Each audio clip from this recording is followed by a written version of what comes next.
வணக்கம். மாலை முரசு செய்திகளை விரிவாக பார்ப்பதற்கு முன் தலைப்புச் செய்திகள். மூன்றாவது நாளாக இன்று மீண்டும் கூடுகிறது நாடாளுமன்ற மழைக்கால கூட்டத்தொடர். பட்ஜெட் தொடர்பாக பல்வேறு கேள்விகளை எழுப்ப எதிர்க்கட்சியினர் திட்டம்.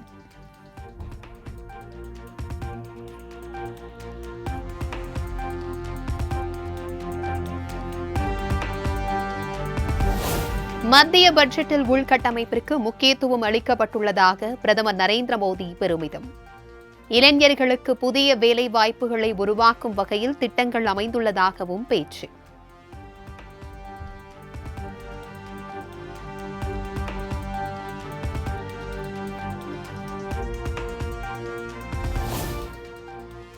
மத்திய அரசின் கூட்டாளிகளை சமாதானப்படுத்தவே பட்ஜெட் தயாரிக்கப்பட்டுள்ளதாக ராகுல் காந்தி விமர்சனம்.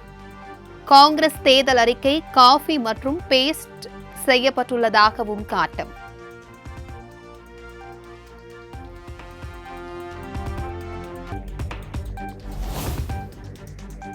மத்திய பட்ஜெட்டில் எதிர்க்கட்சிகளாலும் மாநிலங்கள் புறக்கணிக்கப்பட்டதை கண்டித்து நாடாளுமன்ற வளாகத்தில் இன்று போராட்டம். மல்லிகார்ஜுன கார்கே தலைமையில் நடைபெற்ற இந்தியா கூட்டணி தலைவர்கள் கூட்டத்தில் முடிவு.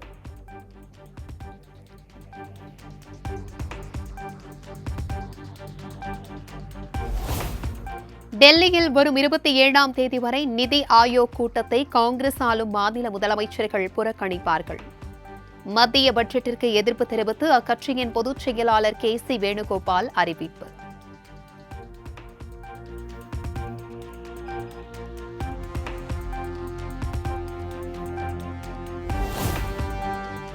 மத்திய அரசின் நிதிநிலை அறிக்கை மிகப்பெரிய ஏமாற்றத்தை அளித்திருக்கிறது. மூன்றாவது முறையாக வாக்களித்த மக்களுக்கு எதுவும் பட்ஜெட்டில் இல்லை என முதலமைச்சர் மு.க.ஸ்டாலின் சாடல். நிர்மலா சீதாராமன் அவர்கள் இன்றைக்கு தாக்கல் செஞ்சிருக்கக்கூடிய நிதிநிலை அறிக்கை மிகப்பெரிய ஏமாற்றத்தை அளிச்சிருக்கு. மூணாவது முறையும் வாக்களித்த மக்களுக்கு இந்த பாஜக கூட்டணி அரசு எந்த நன்மையும் செய்ய தயாரா இல்லை என்பதை இந்த நிதிநிலை அறிக்கை தெளிவாக காட்டுது.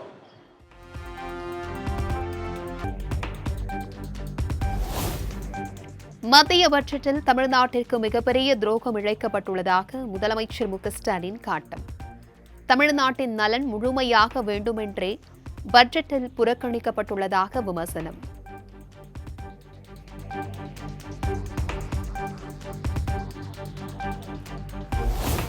பிரதமர் நரேந்திர மோடி தலைமையில் வரும் 27ஆம் தேதி நடைபெறவுள்ள நிதி ஆயோக் கூட்டத்தை புறக்கணிப்பதாக முதலமைச்சர் மு.க.ஸ்டாலின் அறிவிப்பு. பட்ஜெட்டை கண்டித்து டெல்லியில் திமுக எம்பிக்கள் இன்று போராட்டம் நடத்த உள்ளதாகவும் பேட்டி.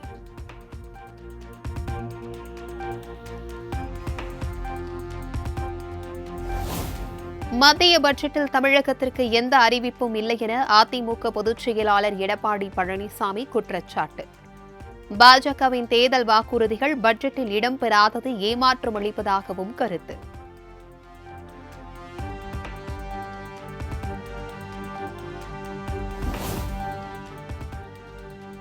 ஏழை எளிய மக்களுக்கான அறிவிப்புகள் மத்திய பட்ஜெட்டில் இடம்பெறவில்லை என மார்க்சிஸ்ட் மாநில செயலாளர் பாலகிருஷ்ணன் விமர்சனம். நிதி ஒதுக்கீட்டில் தமிழ்நாடு முற்றிலும் புறக்கணிக்கப்பட்டுள்ளதாகவும் சரமாரி குற்றச்சாட்டு. இன்னும் சொல்ல போனால் பட்ஜெட்டில் 62 பக்கம் படிச்சிருக்கிறாங்க. ஒரு இடத்துல கூட தமிழ்நாடுங்கிற பேராவது இருக்கான்னா அது கூட இல்லை. அப்போ தமிழ்நாட்டை மொத்தமாக நிராகரிக்கிற புறக்கணிக்கிற ஒரு நிதிநிலை அறிக்கையாக தான் இதுக்கு முன்னாடி எப்போதுமே அப்படி சொல்ல முடியாது. அப்படி ஒரு அறிக்கையாக தான் இந்த அறிக்கை இருக்குங்கிறத நாம் பார்க்க வேண்டும்.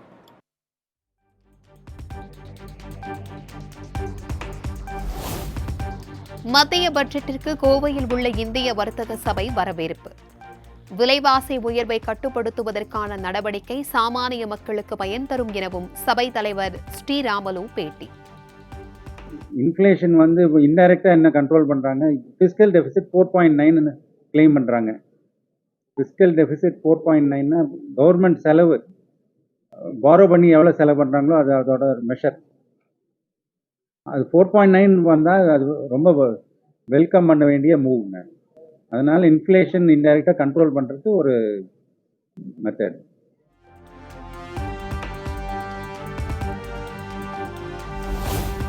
இரண்டாயிரத்தி 26 சட்டமன்ற தேர்தலை ஒட்டி 234 சட்டமன்ற தொகுதிகளுக்கும் தொகுதி பார்வையாளர்களை நியமிக்க திமுக முடிவு. மக்களவைத் தேர்தலில் சிறப்பாக பணியாற்றியவர்களுக்கு 2026 சட்டமன்ற தேர்தலில் தொகுதி பார்வையாளராக மீண்டும் பணியாற்ற வாய்ப்பு வழங்க திட்டம்.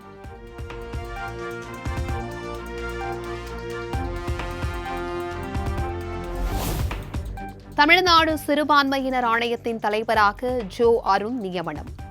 சிறுபான்மை ஆணைய துணைத் தலைவராக இறையன்பன் குத்தூஸ் நியமிக்கப்படுவதாக தமிழ்நாடு அரசு அறிவிப்பு.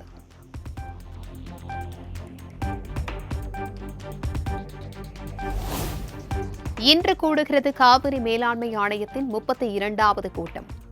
தண்ணீர் விடுவிக்கப்பட்ட விவகாரம் குறித்து விரிவாக விவாதிக்கப்படலாம் என தகவல்.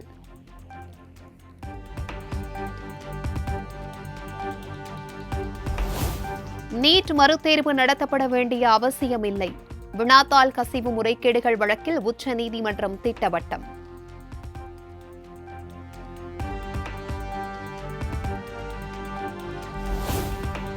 நீட் மறுதேர்வு நடத்த வேண்டிய அவசியமில்லை என்ற உச்சநீதிமன்றத்தின் உத்தரவு அதிர்ச்சி அளிக்கிறது.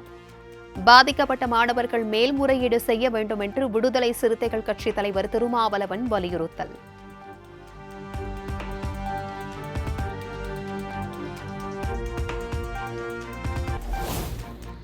சென்னை ஓமந்தூரார் மருத்துவமனையில் அனுமதிக்கப்பட்டிருந்த முன்னாள் அமைச்சர் செந்தில் பாலாஜி டிஸ்சார்ஜ். சட்டவிரோத பணப்பரிமாற்ற வழக்கில் மீண்டும் புழல் சிறையில் அடைப்பு.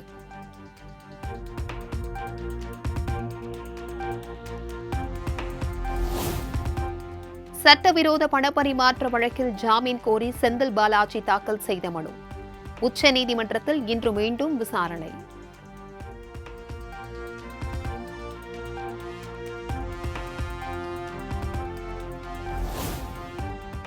போக்குவரத்து தொழிலாளர்களுடன் தமிழ்நாடு அரசு இன்று பேச்சுவார்த்தை. பல்வேறு கோரிக்கைகளை வலியுறுத்தி வழங்கிய வேலை நிறுத்த நோட்டீஸ் தொடர்பாக முக்கிய ஆலோசனை.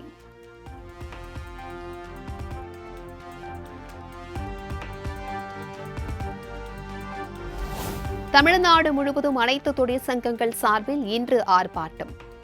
மத்திய அரசின் 3 புதிய குற்றவியல் சட்டங்களை திரும்பப் பெற வலியுறுத்தல்.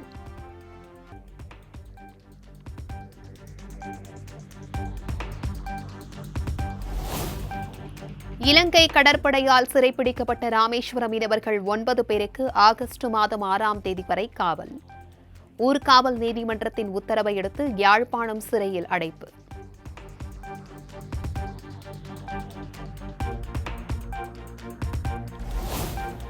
இலங்கை கடற்படையால் கைது செய்யப்பட்ட ராமேஸ்வரம் மீனவர்கள் 22 பேருக்கு விதிக்கப்பட்ட நீதிமன்றம் காவல் நிறைவு. இலங்கை ஊர்காவல்துறை நீதிமன்றத்தில் இன்று மீண்டும் ஆஜர்படுத்தப்படுவார்கள் என எதிர்பார்ப்பு.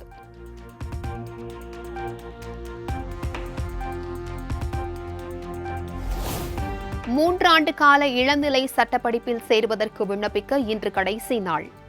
தமிழ்நாடு டாக்டர் அம்பேத்கர் சட்ட பல்கலைக்கழகம் அறிவிப்பு.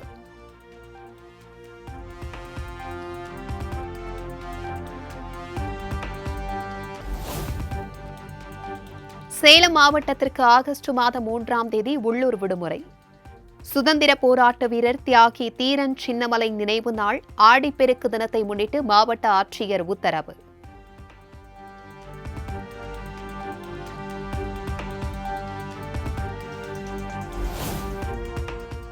திருவள்ளூர் மாவட்டம் செவ்வாப்பேட்டையில் ரயில் என்ஜின் பழுதாகி நின்றதால் சென்னை அரக்கோணம் இடையேயான புறநகர் ரயில் சேவை பாதிப்பு.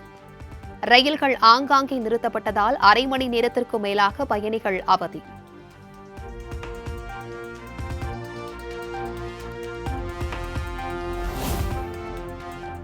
சென்னையில் அண்ணா சாலை, தேனாம்பேட்டை, தியாகராய நகர், அடையாறு உள்ளிட்ட பகுதிகளில் கனமழை.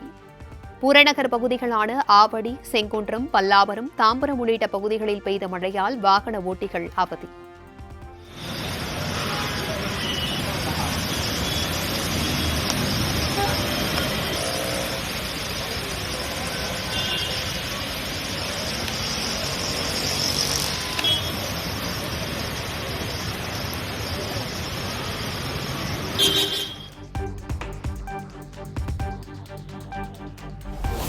பூவிருந்தவல்லி, மாங்காடு, குன்றத்தூர் உள்ளிட்ட சுற்றுவட்டார பகுதிகளில் இரவில் பலத்த காற்றுடன் கொட்டி தீர்த்த கனமழை. சாலைகளில் பெருக்கெடுத்து ஓடிய மழைநீரால் பொதுமக்கள், வாகன ஓட்டிகள் அவதி.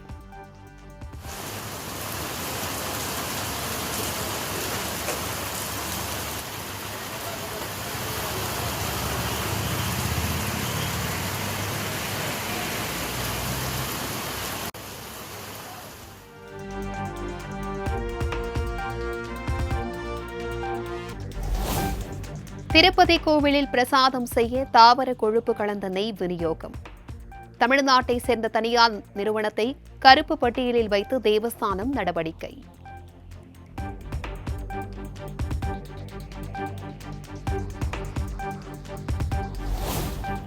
ஜம்மு காஷ்மீர் மாநிலம் லடாக்கில் கார்கில் வெற்றியின் 25ஆம் ஆண்டு கொண்டாட்டத்திற்கான ஏற்பாடுகள் தீவிரம். போர் நினைவிடத்தில் நடைபெறும் விழாவில் பிரதமர் நரேந்திர மோடி பங்கேற்பு.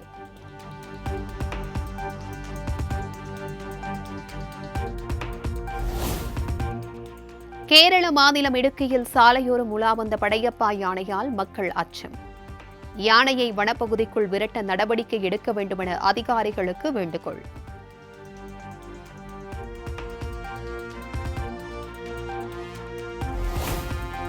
அமெரிக்கா உள்ளிட்ட 4 நாடுகளில் இருந்த 30க்கும் மேற்பட்ட மிகவும் பழமையான பொருட்கள் மீட்பு.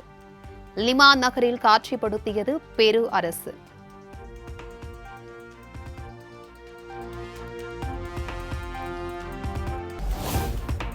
விறுவிறுப்பாக நடைபெற்று வரும் மகளிர் ஆசிய கோப்பை கிரிக்கெட் தொடர். நேபாளத்தை 82 ரன்கள் வித்தியாசத்தில் வீழ்த்தி அரையிறுதிக்கு முன்னேறியது இந்திய அணி.